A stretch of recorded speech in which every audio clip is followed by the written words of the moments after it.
को समझते हैं। चिकित्सा का नोबेल प्राइज प्रतिरक्षा प्रणाली के रहस्य को उजागर करने के लिए दिया गया। प्रतिरक्षा प्रणाली क्या होती है, हमारी इम्यूनिटी क्या होती है। जैसे आप बीमार पड़ते हैं, जब भी आपकी तबीयत खराब होती है तो क्या होता है, हमारी बॉडी की टी सेल्स होती हैं जो प्रतिरक्षा प्रणाली को फॉलो करती हैं, वो हमारे लिए लड़ती हैं। देखिए, हमारी बॉडी का खुद का एक इम्यून सिस्टम है, हम उससे पहले लड़ते हैं। जैसे हम अगर छोटी छोटी गंदगी खाते हैं और हम नहीं मरते, तो हमारी बॉडी खुद तो लड़ती होगी ना। हमें दवाइयों की जिम्मेदारी थोड़े ना कि सिर्फ अकेले हम दवाइयों से चलेंगे, हमारे पास अपनी भी कुछ जिम्मेदारी, हम उसके तहत भी काम को कर सकते हैं और आगे बढ़ सकते हैं। तो यहाँ पर बात होती है कि हम अपनी प्रतिरक्षा प्रणाली को किस प्रकार से चला रहे हैं और कैसे इसको फॉलो कर रहे हैं। तो यहाँ पर ऐतिहासिक क्षण बनाते हुए 2025 में 3 असाधारण वैज्ञानिकों को मानव प्रतिरक्षा प्रणाली मतलब इंडियन ह्यूमन इम्यूनो सिस्टम के लिए, ठीक है, नोबेल प्राइज दिया गया। बल कैंसर और ऑटो इम्यून बीमारियों के उपचार के नए द्वार ये खोलते हुए दिखते हैं। इसमें बेटा 2 अमेरिकी वैज्ञानिक हैं। 2 कौन से हैं? 2 अमेरिका के वैज्ञानिक हैं और 1 जापान का वैज्ञानिक है। 1 जापानी वैज्ञानिक है और 2 अमेरिका के वैज्ञानिक हैं, जिनको इसमें जोड़ा गया है और वही ये कार्य करते हुए दिखते हैं। तो अमेरिका के वैज्ञानिक 2 हैं, ठीक है, और 1 जापान का शोधकर्ता है, इनको डाला गया। अंतर्राष्ट्रीय सहयोग के लिए इनको अवार्ड दिया गया। वैश्विक सहयोग शांति के लिए इनको यह अवार्ड मिला है। मुख्य खोज क्या है? रेगुलेटरी टी सेल्स, जो मैंने आपको बताया, टी सेल्स जो है उनके बारे में बात की है। रेगुलेटरी टी सेल्स की पहचान की है। ये प्रतिरक्षा प्रणाली में सुरक्षा गार्ड का काम करती है। क्या करती हैं समझिए, जब हमारी बॉडी में कोई भी चीज़ इम्यूनिटी के खिलाफ घुसती है, जिसकी पहचान हमारी बॉडी नहीं कर पाती, उसे खतरा दिखता है, मतलब वो सायरन बजाती है ब्रेन के अंदर, टन टन टन टन, हो, जैसे एम्बुलेंस जाती है वैसे बज गया, माई खोपड़ी जग गई रे, कुछ आया, तो टी सेल को कहते जा बाबू लड़के आओ। ये हमारे क्या है, पहले पैदल सैनिक हैं। ये भाला तलवार लेके गए, मिले भाई साहब से, दरवाजे पर कौन आया? कह रहे हम आए। कह रहे ताकतवर हो? कह रहे हाँ। अगर वो ज़्यादा ताकतवर है तो भाले वाले को मार डालेगा, वरना भाला वाला उसे मार देगा। तो हमारी बॉडी सबसे पहले लड़ती है, और जब हमारी बॉडी लड़ती है तो क्या होता है, या तो टी सेल मरेगी या जो आया वो मरेगा। जो वो मरेगा तो बाहर कैसे आएगा? अब बात आती है भाई साहब बाहर कैसे है। तो हमारी बॉडी को आपने देखा होगा बुखार आता है, फीवर आता है। ये फीवर क्यों आता है? जब हमारी बॉडी लड़ रही होती है तो हमारी बॉडी को फीवर आता है, बहुत तेज हाई टेम्परेचर बॉडी का हो जाता है, क्योंकि लड़ रहे हैं, ढाम ढाम ढिशुम ढिशुम कर रहे हैं, घर्षण हो रहा है, हमारी बॉडी गर्म हो रही है। एग्जाम्पल है, लाइटर मोड में लेना, घर्षण नहीं होता, तलवारें अंदर नहीं, बट हमारी बॉडी हाई टेम्परेचर में आ जाती है, और जब वो लड़ने लगते हैं, खूब लड़ते हैं, बुखार में आ जाते हैं, हमें चक्कर आने लगता है, हम लेट जाता है। फिर थोड़ी देर बाद हमारा बुखार उतरता है और पसीना आता है, और पसीने में बड़ी गंदगी आती है। डॉक्टर कहता है नहीं, ये पसीने वाले का चादर हटा देना, कपड़े धो देना, वरना कोई और बीमार पड़ जाएगा, क्योंकि उसमें या तो आपकी टी सेल या मरा हुआ बैक्टीरिया होता है, और कुछ जिंदा बैक्टीरिया भी होता है। अब आप बीमार थे, आप नहाए, एकदम पसीने से सराबोर, आपका कंबल तौलिया चदरा निकला। क्यों? क्योंकि टी सेल ने लड़ाई की, और टी सेल भी लड़ाई में वीरगति प्राप्त करती हैं, और जो बैक्टीरिया आते हैं लड़ने वो भी वीरगति प्राप्त करते हैं, वायरस भी वीरगति प्राप्त करते हैं, तो वो सब पसीने से बाहर आ जाते हैं। तो टी सेल हमारा प्राइमरी इम्यून सिस्टम बूस्टर है, जो हमारी बॉडी को मजबूत बनाता है। जो जिम गोवर्स हैं, जो जिम जाते हैं, जो बॉडी बिल्डिंग करते हैं, जो अपनी फिटनेस पे ध्यान देते हैं बच्चों, उनके लिए बहुत फ़ायदा है। उनकी टी सेल्स बहुत एक्टिव रहती है, वो बेहतर तरीके से काम करती हैं, उनकी बॉडी को मजबूत रखती हैं, वो जल्दी बीमार नहीं पड़ते।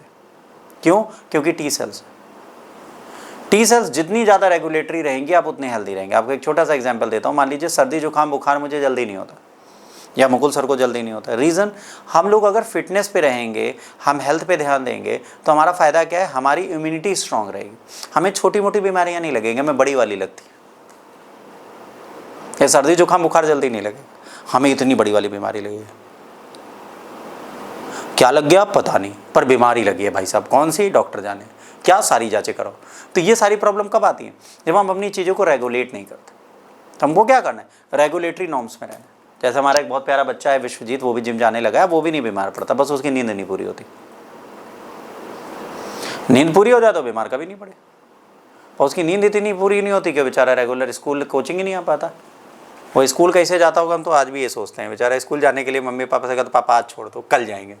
महत्वपूर्ण संतुलन, ये खोज बताती है कैसे हमारा शरीर एक नाजुक संतुलन बनाए रखता है। जब कोई फॉरेन एलियन एलिमेंट आता है तो उससे वो किस प्रकार से लड़ता है। प्रतिरक्षा प्रणाली हमारे शरीर में क्या है, एक जटिल तंत्र है जो हमारी बॉडी के लिए बहुत इंपॉर्टेंट काम करता है, हमारे शरीर को बीमारियों और संक्रमणों से बचाता है। ये लगातार हमारे शरीर की निगरानी करता है और कोई भी खतरा आता है तो उससे हमको पूरी तरीके से प्रोटेक्ट करता है। इसमें क्या है, बी सेल्स, ये कोशिकाएं एंटीबॉडी का उत्पादन करती हैं जो रोगजनक को पहचान कर उनको निष्क्रिय करते हैं। टी सेल्स क्या है, संक्रमित कोशिकाओं से लड़ते हैं, ये हमारे सैनिक हैं, ढिशुम ढिशुम करने यही जाते हैं, आजा आजा, ये ढिशुम ढिशुम करने कौन जाएगा, टी सेल्स आएंगी। फिर न्यूट्रोफिल्स क्या करते हैं, श्वेतरक कोशिकाएं, ये क्या करती हैं, जहां पर सबसे पहले संक्रमण आता है वहां जाती हैं, अरे कोशिश करती है इसको नाश कर दें, ऐसे पकड़ लेती, घेर लेती हैं, कबड्डी कबड्डी खेलती हैं, ऐसे पकड़ लिया, कबड्डी कबड्डी कबड्डी कबड्डी कबड्डी कबड्डी, अगर वो सांस ज़्यादा देर रोक पाया तो जीत गया, अगर नहीं रोक पाया तो मार देती, नहीं मार पाती तो भाई साहब आते हैं। फिर मैक्रोफेज, बड़ी कोशिकाएं, जब रोगजनक कोई भी चीज़ आ जाती है तो उसको निगल लेती हैं। अब क्या होता है, जैसे मान लीजिए कैंसर हो रहा है, जब कैंसर होता है तो हमारी कोशिकाओं में हो जाता है, इसको कवर करने के लिए मैक्रोफेज काम करता है। मैक्रोफेज की एक खास बात क्या है, ये बहुत सटीक तरीके से काम करता है, ये आपके लिए एकदम सटीकता के साथ काम करेगा, ये आपको प्रॉपर मैनर में इलाज देगा, पर इलाज की एक कंडीशन होगी। उस इलाज की क्या कंडीशन है, ये प्रॉपर मैनर में आपके साथ खेलेगा, ये प्रॉपर मैनर में आपके साथ कूदेगा और आपकी बॉडी को बचाएगा। क्या होगा, बड़ी सेल्स में जब कैंसर होगा तो उसको निगलेगा, बट कैंसर बढ़ता जा रहा है, वो कितना निकलेगा भाई। मान लो मुझे भूख लगी है, मुझे आपने कहा सर आज आपको बिरयानी खिलाएंगे, हम वेज बिरयानी खाने बैठे, खा गए 4 कटोरा, अब भैया हम खत्म, 5वां कटोरा लाओगे, हम नहीं खा पाएंगे, अगर 5वां खाए तो सब निकाल देंगे।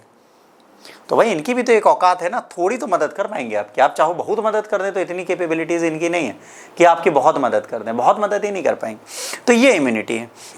अब इम्यूनिटी हमारी दोस्त है या दुश्मन है। अब भाई इनका सबसे बड़ा फंडा क्या है, कौन हानिकारक है, कौन बेनिफिशियल, कौन हमारे लिए लाभप्रद है, कौन हमारे लिए खतरनाक, इसके बारे में जानकारी होनी चाहिए इनको पहले। अब पता चला हमारी अच्छी कोशिकाओं को मार दिया तो दिक्कत हो जाएगी ना, हो जाएगी नहीं हो जाएगी। पता चला टी सेल्स गई, कह रहे आज लीवर में जितने बैक्टीरिया मरे सब बने, सबको मारूंगी मैं, आज मेरा मूड है, अरे तुम्हारा लीवर चला जाएगा भाई। गुड बैक्टीरिया पेट में बने, भूख लगी है, इन्होंने कहा अरे बड़ा भूख लगती है, इसको भी मत डालो, क्या होगा, आपकी बॉडी खत्म हो जाएगी। तो दोस्त या दुश्मन पहचानना जरूरी है इनको, तो बड़ी चीज़ है पहचान की कला। प्रतिरक्षा लाखों कोशिकाओं का मूल्यांकन करती है, फिर ये देखती है कि कौन सी पॉजिटिव है हमारी बॉडी के लिए, कौन सी नेगेटिव। नेगेटिव को मारती है, हेल्दी कोशिकाओं को नहीं मारती, इसका नियम है। ये बचपन से पहचानती है, जब पैदा हुई थी तो डीएनए से पूछती है भाई साहब ये आपकी है, हाँ करोड़ों सालों से, ठीक, ये अभी आई, अरे ये नई कैसे आ गई हमारे अंदर है, ससुर कहाँ से आया, पकड़ो एक, भागते हैं, फिर ले तलवार भाला लग जाते हैं कि ससुरा आया कहाँ से, इसको पहले पकड़ो मारो।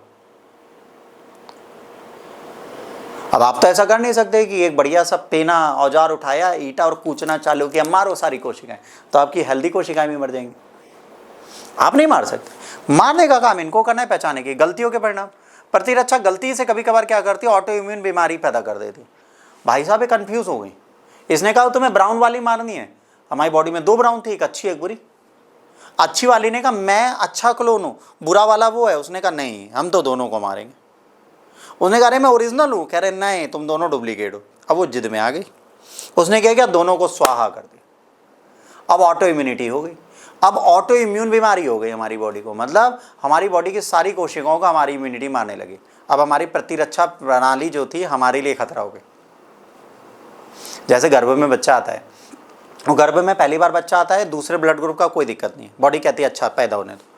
अगर दूसरी बार भी वही काम होता है कि माता का ब्लड ग्रुप है बी पॉजिटिव और बच्चा ओ पॉजिटिव आ रहा है, तो क्या होगा, एंटीजन अपोजिट हो गए, बच्चा मर सकता है या माँ मर सकती है अगर ब्लड एक दूसरे का फ्यूज़ हो गया। आप देखिए मैजिक देखिए, माँ और बच्चे का ब्लड ग्रुप सेम नहीं होता, कई बार माँ दूसरे ब्लड ग्रुप का उसके गर्भ में पल रहा है और सेल से जुड़ा हुआ है, कोशिका उसको खाना दे रही है, रक्त दे रही है, ऑक्सीजन दे रही है, और प्रतिरक्षा प्रणाली इसको समझ रही है, वो ये देख रही है भाई साहब इसको मैं नहीं मार सकता, क्यों, क्योंकि मेरे मालिक का बच्चा है, इसको अपन को पैदा कराना है। पहली बार तो पैदा करा देगा पर दूसरी बार मत डालेगा।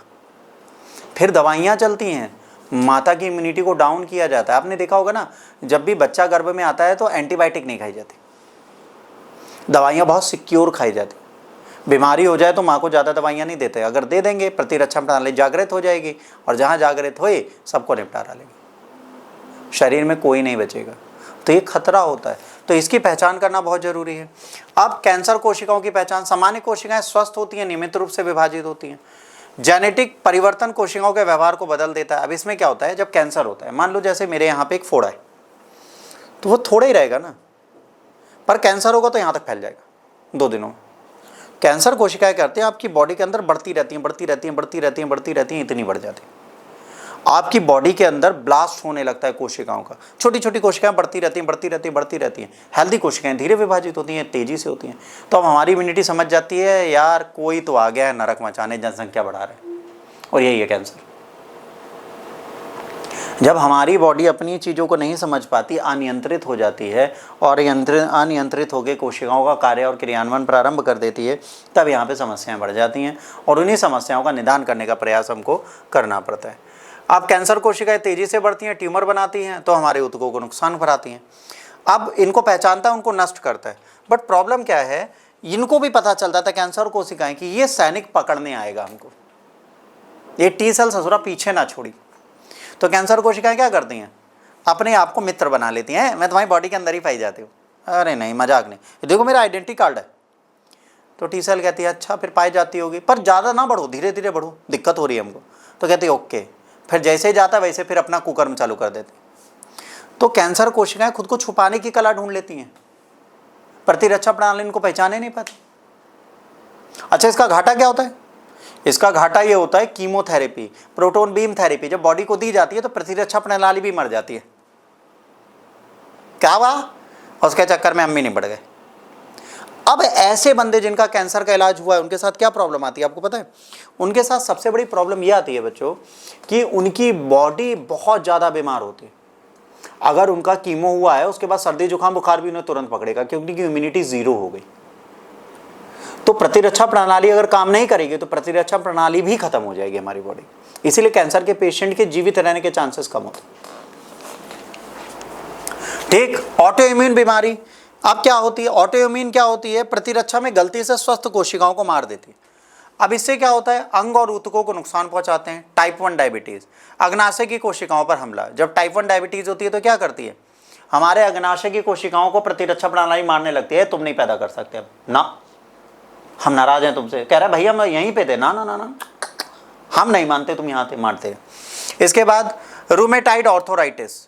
अब जोड़ों में जो हेल्दी कोशिकाएं उनको मारेगी, ठाए ठाए ठाए ठाए ठाए, भाला भोके पड़ी है, तुम्हारे घुटने दर्द हो रहे, समझा रही है। ब्रेन कह रहा है भाई साहब हमारे, ना ना ना तुम्हारी बात अब नहीं मानूंगी, मेरे को पता है एलियन है, मैं मारूंगी। सैनिक हो गया पागल, ये हो गया। उसके बाद मल्टीपल स्क्लेरोसिस। अब क्या है? तंत्रिका तंत्र। आप अचानक से चलते चलते अड़ गए, भाई साहब हमको क्या हो रहा है? प्रतिरक्षा कह रही है तुम्हारा एक हाथ गया, झूल रहे हो तुम, दूसरा गया, तीसरा गया, झूल गए। आपकी बॉडी रिस्पॉन्स ही नहीं दे रही। आप बोले आला, निकल रहा है भाला। क्यों? क्योंकि आपकी जुबान पे आपका नियंत्रण नहीं है, आपके तंत्रिका तंत्र को कमजोर कर देती है, आपको कई तरीके की बीमारियां हो जाती हैं। इसके बाद ल्यूपस, कभी आपके पेट पे अटैक करेगी, कभी लीवर पे, कभी किडनी पे, कभी हार्ट पे, आप कंफ्यूज हो जाओगे हम जिए कि मरे। तो ऐसी बीमारियां जब आपके शरीर में लगे तो कृपया सावधान हो जाएं, क्योंकि कल बड़ा बुरा है। अब रेगुलेटरी टी सेल्स को शांति दूत कहा जाता है ना, ये सारी गतिविधियों को सुनिश्चित करती हैं और सब कुछ करती हैं। अति सक्रिय हैं, स्व प्रतिकरों को रोकती हैं, सूजन को नियंत्रित करती हैं, प्रतिरक्षा संतुलन बनाती हैं। तो आपको टी सेल्स को लाना है। अब ये टी सेल्स अगर हम सक्रिय करते हैं, क्या करेंगे? अगर टी सेल्स को हम रेगुलेट कर दें, उनको मजबूत बना दें, उनको सही गलत पहचानना सिखा दें, तो कैंसर खत्म ना। कैंसर ने कहा भैया हम तुम्हारे हैं, ये मेरा आइडेंटिटी कार्ड। तो उसने स्कैन किया क्यूआर से, ये तो फेक बना है, पकड़ मार साले को, कैंसर खत्म। हमारी बॉडी को जितनी सेल्स बेवकूफ़ बना रही हैं उनको पकड़ना है, नोचना, मारना है, धड़ाधड़ धड़ाधड़ धड़ाधड़। सही, बॉडी का काम क्या है? फेक आइडेंटिटी कार्ड को पहचानना, फेक बैक्टीरियल वायरल इन्फेक्शन को पहचानना और उनको निपटा देना भाई साहब, बस और कुछ नहीं करना है हमको उनको निपटाना है। जैसे निपटी आपका जीवन सुरक्षित, आप सुरक्षित। ठीक, इसी की खोज इन लोगों ने कर ली और भाई साहब पा गए नोबेल प्राइज। 2000 के दशक में हमें पहली बार टी सेल्स के बारे में पता चला। 2000 दशक में नैदानिक परीक्षणों द्वारा टी सेल का उपयोग प्रारंभ हुआ। 2020 में नई थेरेपी आई। भविष्य क्या है? व्यक्तिगत उपचार को और सही बनाना। वर्तमान में रूमेटाइड और आर्थराइटिस को सही कर सकते हैं, सूजन तंत्र में सुधार कर सकते हैं। अंग का प्रत्यारोपण जब किया जाता है तो इम्यूनिटी को रोक दिया जाता है। जैसे लीवर नया लगा या किडनी नहीं लगी तो बंदे की प्रतिरक्षा प्रणाली को इंजेक्शंस लगा के दवाई दे के रोक दिया जाता है। क्यों रोक दिया जाता है? क्योंकि ऑर्गन ही एलियन है ना, अभी हमारे डीएनए ने उसे एक्सेप्ट नहीं किया। जब आरएनए से पूछेंगे ना भाई साहब इसको जानते हो, कहेगा नहीं जानते, ये तो मेरा पार्ट है नहीं, तो रिजेक्ट हो जाएगा। इसीलिए 6 साल 7 साल 6 महीने 8 महीने 10 महीने 15 महीने क्या किया जाता है, किडनी ट्रांसप्लांट वाले बंदे को एंटी इम्यूनिटी मेडिकेशन दी जाती है जिससे उसकी इम्यूनिटी स्ट्रांग हो ही ना। इसीलिए जब कोविड हुआ था ना, कहा गया था जिनका हार्ट सर्जरी हुई है, जिनको लीवर ट्रांसप्लांट हुआ है, हार्ट ट्रांसप्लांट हुआ है या कोई ऑर्गन डोनेशन हुआ है, उनको कोविड से बचा, क्योंकि उनको दवा नहीं दे सकते, मर जाएंगे। उनको बैक्टीरिया फैला, उनकी बॉडी लड़ने के लिए है ही नहीं, उनकी बॉडी को पता ही नहीं लड़ाई क्या होती। उनके सारे सैनिक छुट्टी पर हैं, they are in Manali and enjoying their day. और कुछ लोग गए गोवा वाले बीच पे मस्ती कर रहे हैं। अब प्रॉब्लम क्या है, when they are not there, जब वो हैं नहीं वहाँ पे, बचाएंगे कैसे?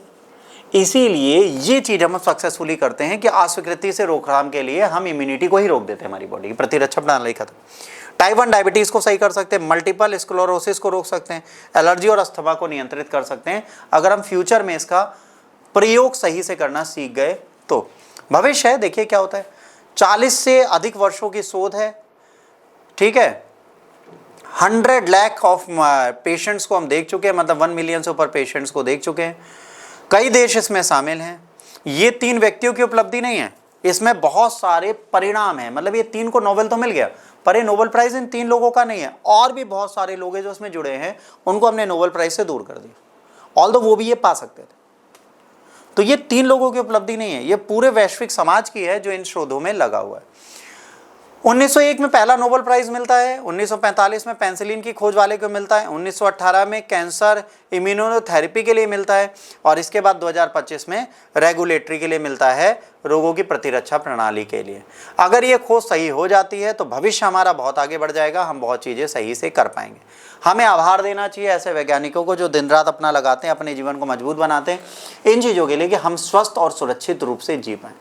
हमारी स्वस्थता, हमारी सुरक्षा इन्हीं लोगों पर रहमो करम पर है। अगर इनके रहमो करम को हम सही से समझते हैं, अपनी बॉडी को सही से समझने का लाभ लेते हैं, तो कहीं ना कहीं हमें एक्स्ट्रा बेनिफिट्स मिलेंगे। इसी के साथ ये लेक्चर खत्म होता है। अब चलते हैं अगले लेक्चर की ओर।